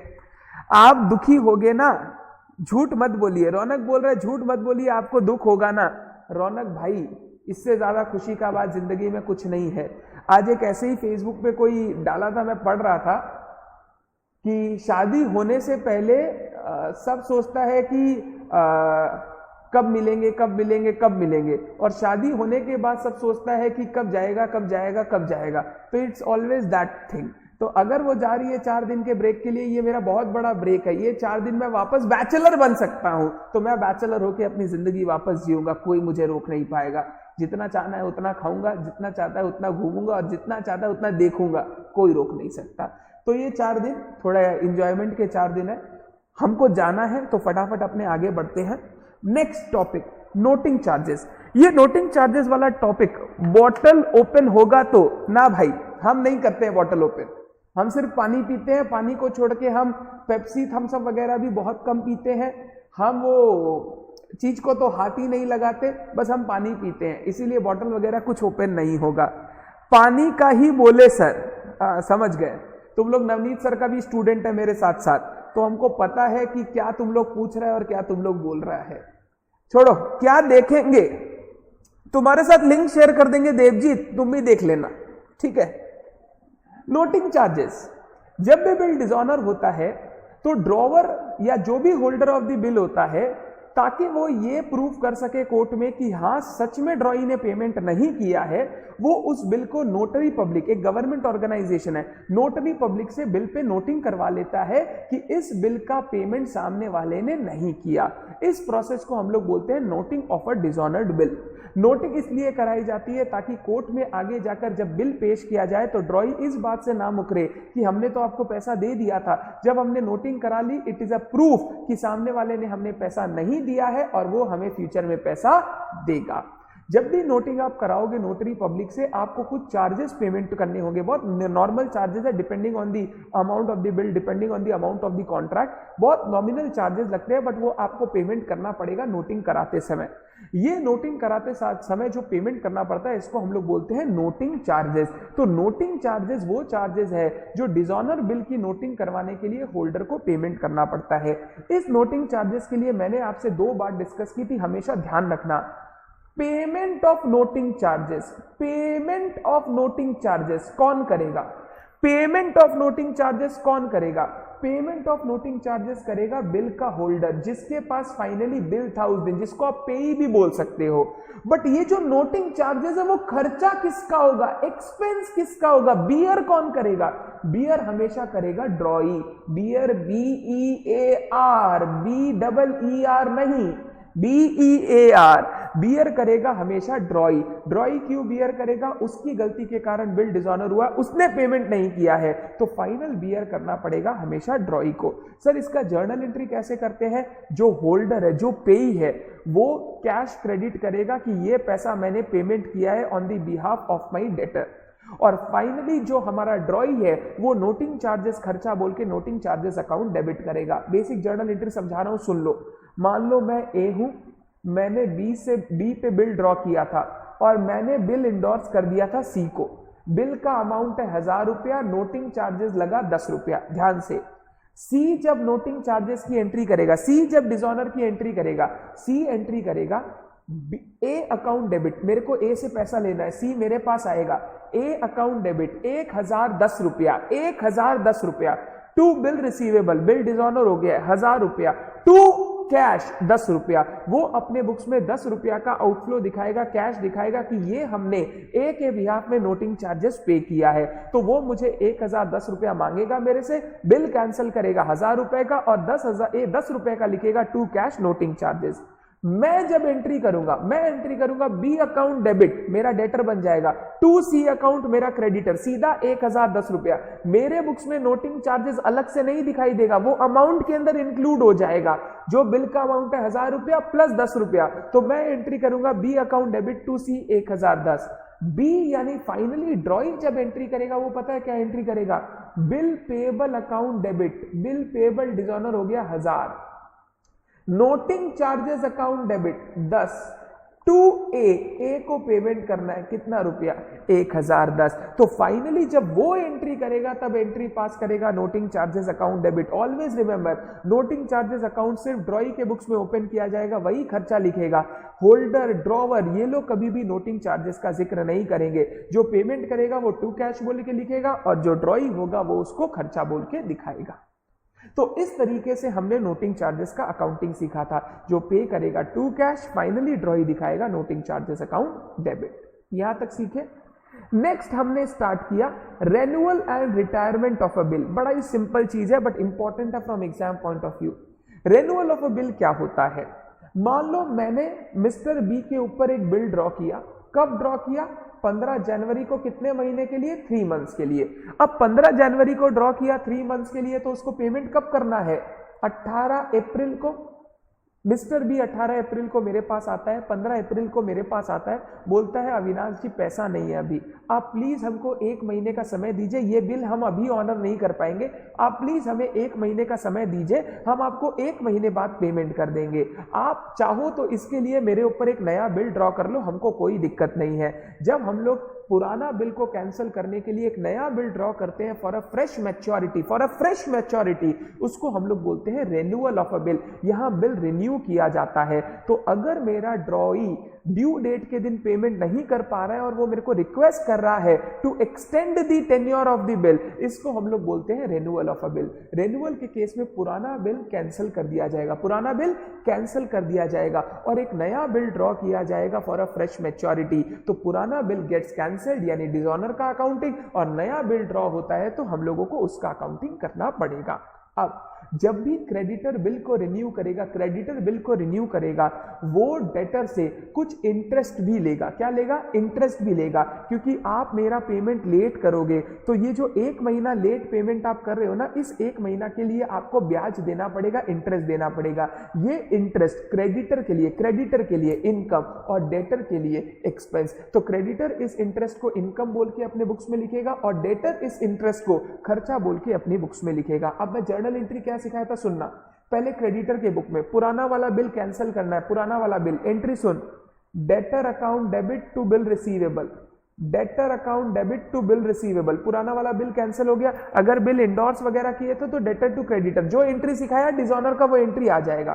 फिर इंटरेस्ट चार्ज करेंगे हम लोग, इंटरेस्ट हमारा इनकम है और डेटर से लेना है, debtor account debit to interest, debtor account debit to interest. फिर नया बिल ड्रॉ करेंगे तो bills receivable account debit to debtor, bill receivable account debit to debtor. Sir बहुत सारे क्वेश्चन में ना यहां पे आप डेटर टू इंटरेस्ट की जगह कैश टू इंटरेस्ट कर दिए थे। एक क्वेश्चन आया था मेरे पास 2 दिन पहले, सर कैश टू इंटरेस्ट करना है कि डेटर टू इंटरेस्ट। मैंने बोला वो डिपेंड करता है कि ये इंटरेस्ट आप किस तरीके से पेमेंट करोगे। 2 तरीका हो सकता है, ड्रॉवर बोल सकता है कि इंटरेस्ट अभी पेमेंट कर दो मेरे को कैश में, मैं बिल रिन्यू कर देता हूं तुम्हारा। दूसरा, इंटरेस्ट भी बिल की अमाउंट के साथ बाद में पेमेंट कर देना, यानी वो मैं बिल की अमाउंट में जोड़ के तुमसे बाद में लूंगा। तो अगर इंटरेस्ट अभी लेना है अभी तो cash account debit to interest, अगर इंटरेस्ट बाद में लेना है तो फिर डेटर से पैसा लेना है, debtor account debit to interest. तो ये एंट्री चेंज हो सकती है, इस एंट्री पे ध्यान रखिएगा, डिपेंड करेगा क्वेश्चन आपको क्या बोल रहा है। जो ड्रॉई है वो क्या एंट्री करेगा, ड्रॉई पहले पुराने बिल को कैंसिल करेगा, bill payable account debit, bill payable account debit to creditor, bill payable account debit to creditor, पुराने वाले बिल को करेगा वो कैंसिल। ठीक है, उसके बाद नेक्स्ट पार्ट, वो इंटरेस्ट खर्चा लिखेगा, इंटरेस्ट का खर्चा लिखेगा, interest account debit, interest account debit to creditor. अगर कैश में देगा तो interest account debit to cash, जो भी है। अगर क्रेडिटर को देना है बाद में बिल के अमाउंट के साथ तो इंटरेस्ट टू क्रेडिटर, कैश में देना है तो इंटरेस्ट टू कैश। नया बिल एक्सेप्ट करेगा, creditor account debit to bill payable, creditor account debit to bill payable, ये नया बिल एक्सेप्ट करेगा, उसकी जर्नल एंट्री पास करेगा। ये जर्नल एंट्री में कोई नया बात नहीं है रे, खाली इंटरेस्ट का नया एंट्री है। बाद बाकी बिल ड्रॉ करना, एक्सेप्ट करना, बिल का डिसऑनर होना, ये एंट्री ऑलरेडी तुमको आता है, तो सिर्फ इंटरेस्ट का अकाउंटिंग सीखना है। क्रेडिटर के लिए इंटरेस्ट इनकम है, क्रेडिट करेगा, डेटर के लिए इंटरेस्ट एक्सपेंस है, डेबिट करेगा। बस इतना सा तुमको बात याद रखना है। इसको हम लोग बोलते हैं रेन्यूअल ऑफ बिल। सर यहां पे इंटरेस्ट कैलकुलेशन कैसे होगा? Basic simple calculation, simple interest, जितना रुपया बाकी है इनटू रेट जो हमने डिसाइड किया, इनटू टाइम जो नया बिल रेन्यू किया हमने, जितने दिन का हमने उसको फर्दर टाइम दिया है उसके लिए हम बैलेंस अमाउंट पे इंटरेस्ट कैलकुलेट करेंगे। ध्यान से, मान लो 10,000 रुपया बाकी था, वो बोला सर 10,000 रुपया हम आपको 1 महीना बाद देंगे, तो पूरा 10,000 पे मान लो 10% है इंटू 1/12। मान लो 10,000 में 4,000 वो अभी देने के लिए राजी है, 4,000 अभी दे रहा है, बोला 6,000 1 महीने बाद देंगे, तो 6,000 पे इंटरेस्ट कैलकुलेट कीजिएगा, 10,000 पे इंटरेस्ट कैलकुलेट मत कीजिएगा। जितना रुपया आपको अपने डेटर से लेना है उसी के ऊपर आपका इंटरेस्ट कैलकुलेशन किया जाएगा। इसको हम लोग बोलते हैं renewal of bill. Next, retirement of bill. Retirement का मतलब होता है बिल की मैच्योरिटी डेट से पहले ही, मैच्योरिटी डेट से पहले ही अगर डेटर बिल का पेमेंट करना चाहे, डेटर बिल का पेमेंट करना चाहे तो उसको हम लोग बोलते हैं retirement of bill. Payment of bill before maturity is known as retirement. Renewal का उल्टा, रेन्युअल में बोलता है समय चाहिए, रिटायरमेंट में बोलता है जल्दी पैसा ले लो, मेरे पास पैसा आ गया। जब भी वो रिटायर करेगा बिल को, वो हमेशा क्रेडिटर को बोलेगा यार कुछ तो माफ करो, इंटरेस्ट कुछ तो रिबेट दो हमको। ये रिबेट क्रेडिटर अलाउ करेगा डेटर को। क्रेडिटर के लिए रिबेट एक्सपेंस और डेटर के लिए रिबेट इनकम। तो अगर बिल का पैसा पेमेंट पहले कर दे मैच्योरिटी डेट से पहले डेटर, इसको हम लोग बोलते हैं रिटायरमेंट ऑफ बिल। बिल्कुल सिंपल एंट्री सीखी थी। हमारा ड्रॉवर क्या एंट्री करेगा, उसको पैसा मिल रहा है, कैश अकाउंट डेबिट, पैसा आ गया, उसको रिबेट देना पड़ेगा, rebate account debit, cash account debit, rebate account debit to bill receivable, cash account debit, rebate account debit to bill receivable. Bill का पैसा मिला तो cash account debit to B R, अब रिबेट दे रहे हैं तो रिबेट खर्चा है मेरा, डेबिट कर दिया। वो एंट्री क्या करेगा, बिल का पैसा पे कर रहा है, bill payable account debit to cash, और इसको रिबेट मिल रहा है तो इसके लिए इनकम है, to rebate, bill payable account debit to cash account to rebate account, तो उसके लिए रिबेट खर्चा था, इसके लिए रिबेट इनकम है। ये हमने सीखा था concept renewal and retirement of bill. बिल्कुल सिंपल है, रेन्युअल में क्रेडिटर इंटरेस्ट चार्ज करता है, रिटायरमेंट में क्रेडिटर रिबेट अलाउ करता है, तो क्रेडिटर के लिए रिबेट एक्सपेंस और डेटर के लिए रिबेट इनकम। एग्जाम में सबसे ज्यादा क्वेश्चन इसी रेन्युअल और रिटायरमेंट वाले पार्ट से पूछता है, और इसके ऊपर हम लोग को याद करना वो वाला क्वेश्चन जरूर से। हमने किया था डॉन वाला क्वेश्चन, याद है, डॉन वाला, डॉन बॉब वाला क्वेश्चन किया था, एक हमने क्वेश्चन किया था हेमा वाला कोई क्वेश्चन किया था, एक कटरक वाला क्वेश्चन किया था। वो क्वेश्चन ध्यान रखना, वो एग्जाम के लिए बहुत इंपॉर्टेंट है। मैंने टेस्ट 2 में भी हरपाल वाला क्वेश्चन दिया था। ये सारा क्वेश्चन पे आप लोग ध्यान रखिएगा, एग्जाम के लिए बहुत बहुत बहुत ज्यादा इंपॉर्टेंट है। डन है बात, आगे अब ज्यादा बाकी नहीं है, होने वाला है complete. Average due date next दिन करवा दूंगा क्योंकि मेरे को थोड़ा निकलना है, थोड़ा टाइम ज्यादा लग गया। एवरेज ड्यू डेट नेक्स्ट दिन करवा दूंगा, अब ज्यादा नहीं है, कंप्लीट होने वाला है। इंसॉल्वेंसी, इंसॉल्वेंसी किसका, ड्रॉई का। ड्रॉई कौन, जो पैसा देने वाला है बिल का। अगर मेरा ड्रॉई बिल के टेन्योर के समय इंसॉल्वेंट हो जाए या मैच्योरिटी पर इंसॉल्वेंट हो जाए तो किस तरीके से हम लोग बिल का अकाउंटिंग करेंगे। इंसॉल्वेंट कौन होता है, जिसके पास अपनी लाइबिलिटी को चुकाने के लिए एसेट्स या पैसा नहीं है, उसकी liability are greater than his asset and he will not be able to pay all the liabilities. ऐसे आदमी को हम लोग बोलते हैं इंसॉल्वेंट। इंसॉल्वेंट अपने मन से बोल देना कि मेरे पास पैसा नहीं है और तुम इंसॉल्वेंट हो जाओ, ऐसा नहीं है। इंसॉल्वेंट होने के लिए आपको कोर्ट का ऑर्डर लाना पड़ता है, कोर्ट असेसमेंट करता है आपकी लाइबिलिटी कितनी है, आपके एसेट कितने हैं, उसके हिसाब से आपका इंसॉल्वेंसी का सर्टिफिकेट आपको दिया जाता है। ये कोई अच्छा बात तो है नहीं, बेइज्जती का बात है। बट अगर मेरा ड्रॉई इंसॉल्वेंट हो जाए मतलब वो मेरे को पेमेंट नहीं कर पाएगा, तो हम लोगों को उसका अकाउंटिंग बिल का करना पड़ता है। जैसे ही ड्रॉई इंसॉल्वेंट होगा हम लोग वेट नहीं करेंगे, सबसे पहला काम हम लोगों को करना है कि हम लोगों को बिल को डिसऑनर करने का एंट्री पास करना है। बिल डिसऑनर का अगर एंट्री पास करूं, ध्यान से सुनना, ड्रॉवर एंट्री पास करेगा। ड्रॉवर जो मैंने तुमको सिखाया already, debtor account debit to bill receivable. अगर बिल मेरे पास है तो to bill receivable, bill creditor के पास है तो टू क्रेडिटर, बिल बैंक के पास है तो to bank, debtor account debit to BR to creditor to bank, जो भी एंट्री हो सकता है। ड्रॉई एंट्री करेगा, ड्रॉई 5 मिनट और है बस, कंप्लीट होने वाला है, सुनो। Creditor account debit to BP, sorry creditor, credit होगा ना, ये मैंने एंट्री यहां पे एंट्री हो जाएगा, bills payable account debit, bills payable account debit to creditor, bill payable account debit to creditor, ये एंट्री ड्रॉई पास करेगा। तो जैसे ही ड्रॉई इंसॉल्वेंट होगा सबसे पहला काम करना है बिल को डिसऑनर करना है, बिल खत्म हो जाएगा। क्योंकि हम लोगों को ये समझ में आ गया कि अब उससे पूरा पैसा आने वाला नहीं है। हमारे क्रेडिटर लोग में, बैंक लोग में हड़कंप मच जाएगा कि अविनाश जी पेमेंट कीजिए, आपका ड्रॉई पेमेंट नहीं कर पाएगा, वो तो इंसॉल्वेंट हो चुका है। तो हमें उसी समय डिसऑनर की एंट्री पास करनी पड़ेगी। अब डिसऑनर की एंट्री पास किया तो हमने उसको डेटर बनाया कि भाई हमको तेरे से पैसा लेना है, क्या वो पूरा पैसा दे पाएगा? सर पूरा नहीं दे पाएगा। सर हो सकता है वो कुछ आपको पार्ट पेमेंट कर दे, 70%, 80%, 60%, 50%, कुछ भी, और हो सकता है सर कुछ भी ना पेमेंट कर पाए। तो सर वो आपको पूरा तो पेमेंट नहीं करेगा, वो आपको या तो कुछ पार्ट पेमेंट करेगा या कुछ भी पेमेंट नहीं करेगा। जब हमको उससे पेमेंट मिलेगा या नहीं मिलेगा फाइनली हमको पता चलेगा, तो हम लोगों को फाइनल एंट्री पास करना पड़ेगा डेटर को खत्म करने का। हम लोग एंट्री पास करेंगे, जो पैसा मिल गया कैश अकाउंट डेबिट, जो मिल गया, मान लो 10,000 का डेटर था, बोला 60 पैसा इन रुपी हम तुमको दे सकते, 1 रुपी में 100 पैसा, तो 60 पैसा दे पाएगा, 100 पैसा में 60 पैसा दे पाएगा, मतलब 60% दे पाएगा। कैश अकाउंट डेबिट 6,000, जो पैसा नहीं आया bad debt account debit 4,000 to debtor 10,000।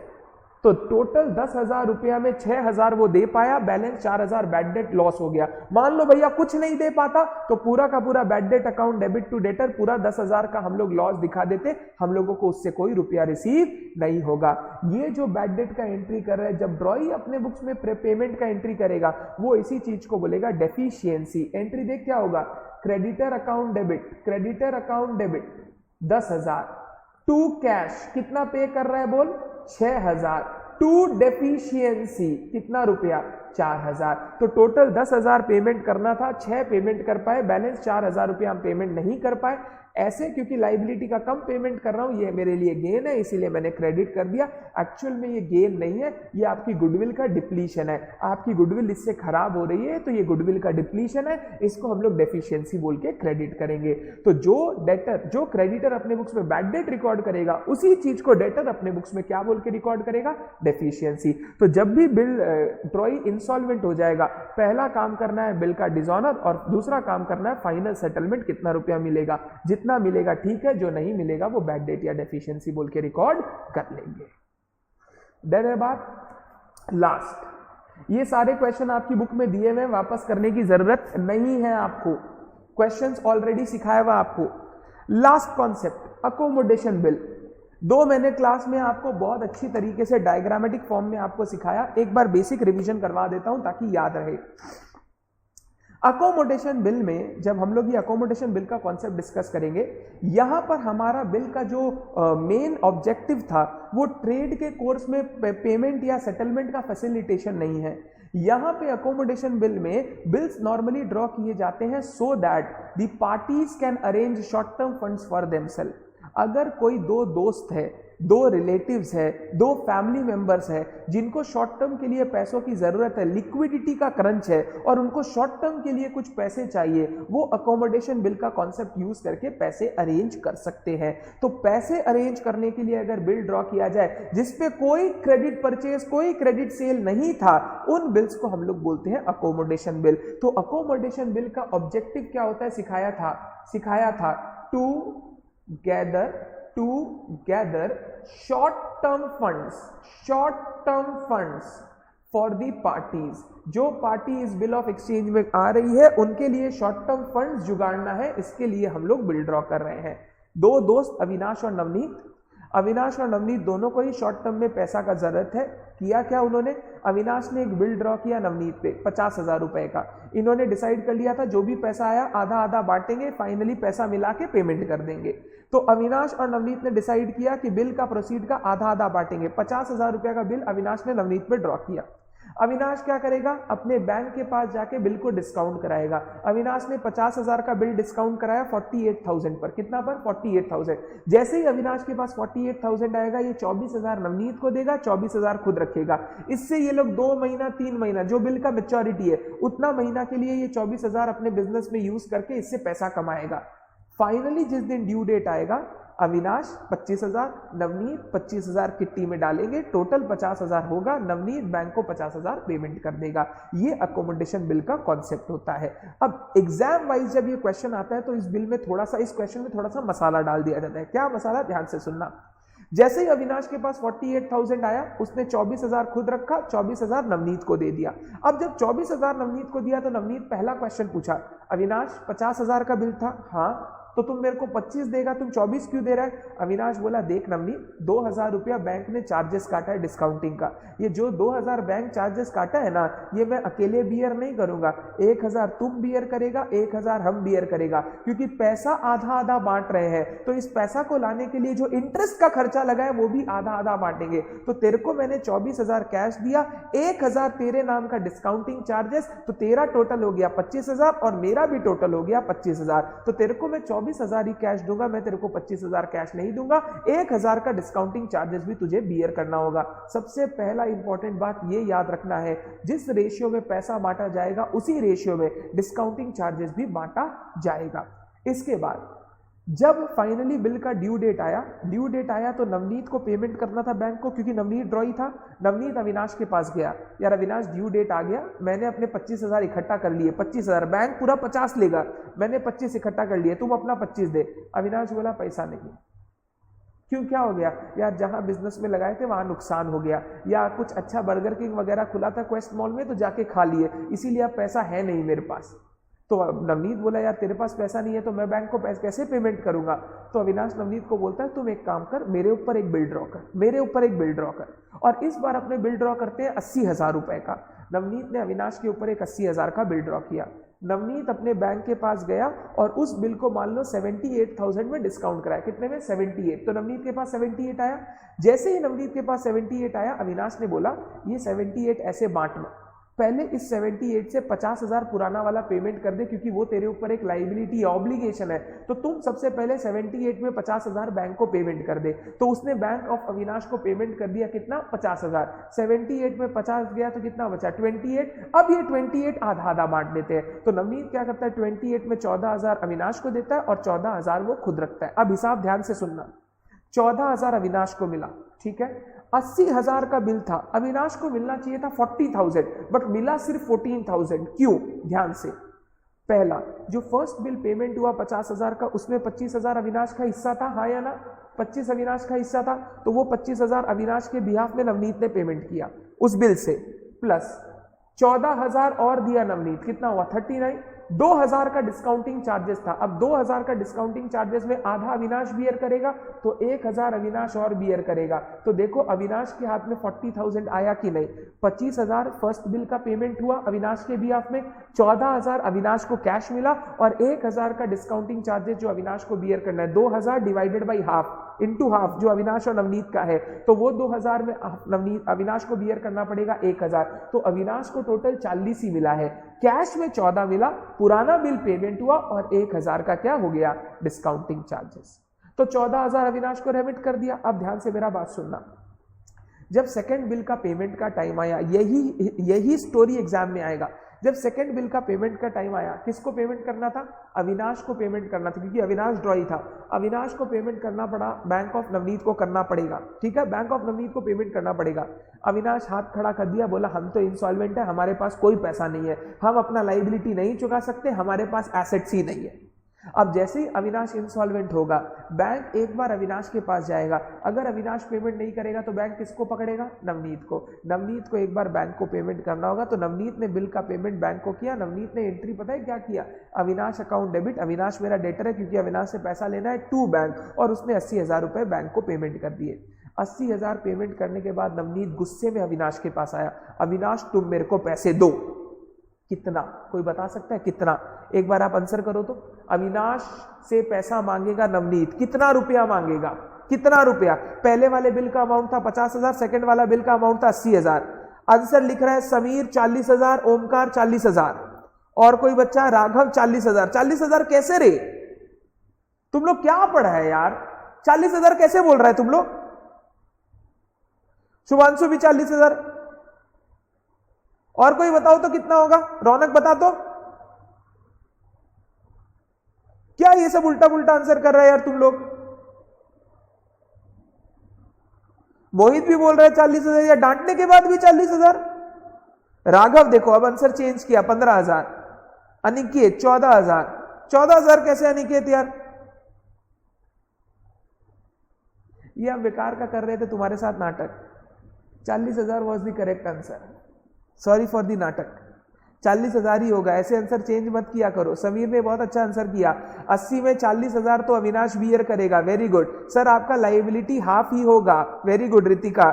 Sameer बोल रहा है अरे मैं मजाक कर रहा था, अविनाश नवनीत को 40 ही पे करेगा। देखो फर्स्ट वाला बिल जो 50,000 का था, उसमें जो हिसाब करना था वो तो हिसाब हो चुका था, उसी में तो 25,000 नवनीत ने मेरे पे चार्ज किया कि यार तेरे भी आपका 25 बैंक को पेमेंट कर रहा हूं, तो फर्स्ट बिल का हिसाब हो चुका। सेकंड बिल जो 80,000 का था, उसमें अविनाश का पार्ट कितना था? 50%, 40,000। तो अब जब नवनीत अविनाश से मांगने आएगा ना, नवनीत पूरा 80,000 नहीं मांगेगा। नवनीत बोलेगा यार 80 में 40 तो हमको देना ही था, हम वो 40 तो दिए ही है, हम तेरा वाला भी 40 बैंक को पेमेंट किए, प्लीज तुम हमको 40,000 का पेमेंट करो। और क्योंकि अविनाश इंसॉल्वेंट है, ओ समीर बोल रही है मैं आंचल हूं। आंचल ओढ़ रखी हो या तुम्हारा नाम आंचल है? कोई भी 40,000, तो अब तुमको आंचल बोलेंगे। आंचल वेरी गुड आंसर, 40,000 अविनाश को पेमेंट करना है नवनीत को। तो नवनीत जब 40,000 मांगने है, अविनाश बोला देख 40,000 तो नहीं है, एक काम कर हम 70% तेरे को पेमेंट कर देते हैं, बैलेंस 30% नहीं कर पाएंगे। तो 40,000 का 70% पेमेंट करेगा और बैलेंस जो 12,000 रुपया 28,000 पेमेंट करेगा, बैलेंस 12,000 बैड डेट या डेफिशिएंसी। अविनाश क्या एंट्री करेगा? अविनाश सुनना entry, Navneet account debit 40,000 to cash 28,000 to deficiency 12,000। Navneet क्या एंट्री करेगा? Cash account debit 28,000, bad debt account debit 12,000 to Avinash account 40,000। और फाइनली इस 40,000 का हिसाब खत्म करके हम अपना क्वेश्चन बंद कर देंगे। तो सिर्फ दो चीज याद रखना है, पहला डिस्काउंटिंग चार्जेस उतना ही बियर करना होगा जितना आपने पैसा एंजॉय किया है। तो अगर हाफ हाफ का रेशियो है तो चार्जेस में भी हाफ हाफ का रेशियो होगा, 2:1 का रेशियो है तो चार्जेस में भी 2:1 का रेशियो होगा। दूसरा, जब फाइनली सेकंड बिल डिसऑनर होगा और मिस्टर नवनीत पेमेंट करेगा तो उस समय नवनीत अविनाश से कितना लेगा? जो सेकंड बिल में अविनाश का शेयर है, क्योंकि फर्स्ट बिल का हिसाब ऑलरेडी हो चुका, तो सेकंड बिल में जो अविनाश का शेयर है उतना ही रुपया नवनीत अविनाश से मांगेगा, उससे ज्यादा रुपया नवनीत अविनाश से मांग नहीं सकता। तो जो आपने 40,000 आंसर किया था वो बहुत सही आंसर था। मेरे चिल्लाने पर, झूठ बोलने पर या ऐसे ही करने पर राघव और अनिकेत ने आंसर चेंज किया। Raghav, Aniket, don't change your answer, ये कॉन्सेप्ट इज करेक्ट, क्योंकि तुम लोग किससे पढ़ रहा है? किससे पढ़ रहा है?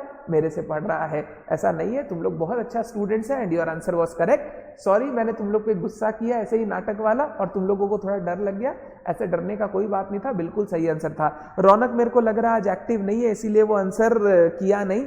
रौनक थोड़ा सा इधर उधर कर रहा होगा, तो रौनक आंसर किया नहीं। However 40,000 was the correct answer. ये हमारा बिल ऑफ एक्सचेंज चैप्टर जो हमने पूरा का पूरा 4 क्लास शायद पढ़ा होगा, ये 4 क्लास हमने डिस्कस किया था।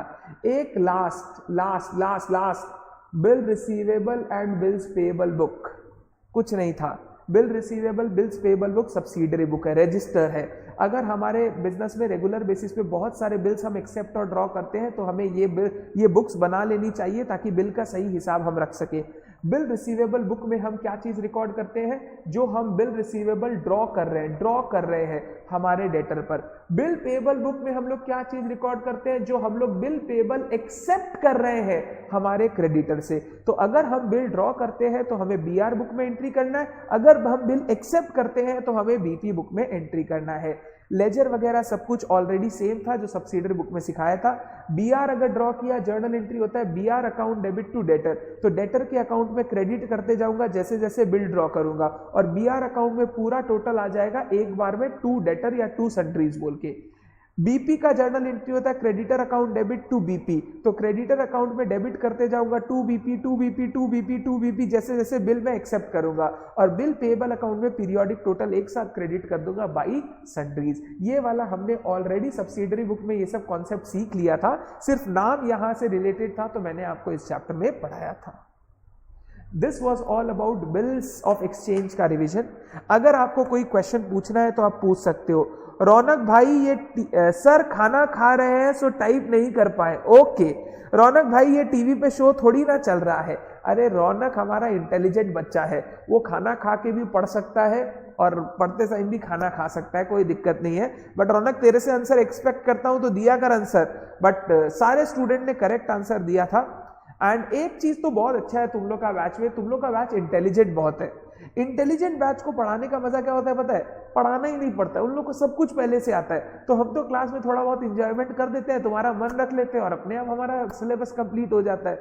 तुम लोग सारे ही बच्चे बहुत इंटेलिजेंट हो, बस एक ही चीज इंटेलिजेंट होने से नहीं होता, हार्डवर्क करना पड़ता है। थोड़ा मेहनत भी साथ साथ कीजिए, थोड़ा टेस्ट, थोड़ा time to time RTP MTP past question देखिए। एक बच्चा है जो बहुत शिद्दत से पास्ट क्वेश्चन बना रहा है, मैं अभी नाम नहीं लूंगा, और वो one of the favourite students है मेरा इस ग्रुप में, नाम नहीं लूंगा और आप गेस भी मत कीजिएगा, आप सही गेस नहीं करेंगे। वो बच्चा बहुत अच्छा स्कोर करेगा, तो मैं चाहता हूं सारे बच्चे पास पेपर्स और आरटीपी स्कोर करें। सर आप मेरे लिए कंपटीशन खड़ा कर रहे हो, तेरे लिए कंपटीशन खड़ा नहीं कर रहा हूं, मैं बाहर वालों से अपना कंपटीशन कर रहा हूं। मैं चाहता हूं जो ऑल ओवर इंडिया बच्चे पढ़ते हैं उनसे तुम कंपीट कर सको। तो सारे बच्चे आरटीपी और पास पेपर्स बनाना शुरू करें। जब बनाओगे तो आपका कॉन्फिडेंस का लेवल बहुत हाई होगा। कुछ भी प्रॉब्लम होता है तो पूछो, अब मैं अवेलेबल हूं, व्हाट्सएप पे तुमको आंसर करूंगा, कोई दिक्कत नहीं होगा। भैया एक सजेशन चाहिए, I am doing final accounts, तो क्या पेस में चलूं 2 क्लासेस पर सब्जेक्ट डेली या फिर 2 क्लासेस इन ऑल डेली? हड़बड़ी मत कर ओमकार, जैसे चल रहा है वैसे चल, तू अच्छा लड़का है, धीरे धीरे कर, हड़बड़ी मत कर। फाइनल अकाउंट तक पढ़ा है तो उतना ही दूर का टेस्ट देना, फिर एनटीओ और रेक्टिफिकेशन होने के बाद वो क्वेश्चन कर लेना, कोई हड़बड़ी नहीं है मेरे को। मैं ये टेस्ट इसलिए ले रहा हूं ताकि जो बच्चे टाइम से चल रहे हैं उनको ऐसा ना लगे कि सर हमारे लिए क्यों लेट कर रहे हैं, तो मेरे को अपने रूटीन से थोड़ा स्टिक रहना पड़ेगा, इसीलिए टेस्ट ले रहा हूं। अगर आपको एनटीओ रेक्टिफिकेशन बचपन से सीखा हुआ है तो आप अटेम्प्ट कर सकते हो, अदरवाइज आप उनको बाद में अटेम्प्ट कर लेना। टेस्ट दे दो फाइनल अकाउंट तक, हड़बड़ी करने का जरूरत नहीं है। मैं नेक्स्ट चैप्टर 31 अगस्त के आसपास ही अपडेट करूंगा, अभी अपडेट नहीं करूंगा, तो 31 जुलाई के आसपास ही अपडेट करूंगा। हड़बड़ी मत करो, आराम से पढ़ो, धीरे धीरे पढ़ो, मेरे को कोई हड़बड़ी नहीं है। सर टेस्ट 2 का पीडीएफ भेज दीजिए ना ग्रुप में। ठीक है, टेस्ट 2 का पीडीएफ भेज देता हूं ग्रुप में। और तो आज के लिए यार इतना ही रखते हैं, बहुत अपने रिवाइज कर लिए। एवरेज ड्यू डेट नेक्स्ट दिन रिवाइज करा दूंगा, क्योंकि घर से बीवी का फोन आ रहा है, 3 बजे उसको मायके छोड़ने जाना है। मैंने अभी तक खाना नहीं खाया, जिसमें मेरे को 15 मिनट लगते हैं, तो मेरे को भागना पड़ेगा घर के लिए और खाना खाना पड़ेगा। ठीक है, आज के लिए इतना ही। Thank you so much, enjoy. And average due date का रिवीजन परसों कर लेंगे, अपने फ्राइडे को कर लेंगे। कल तो लॉकडाउन है कैलकाटा में, तो कल सेंटर नहीं आऊंगा। फ्राइडे को अपने उसका रिवीजन शेड्यूल करके कंप्लीट करते हैं। Thank you so much, bye bye.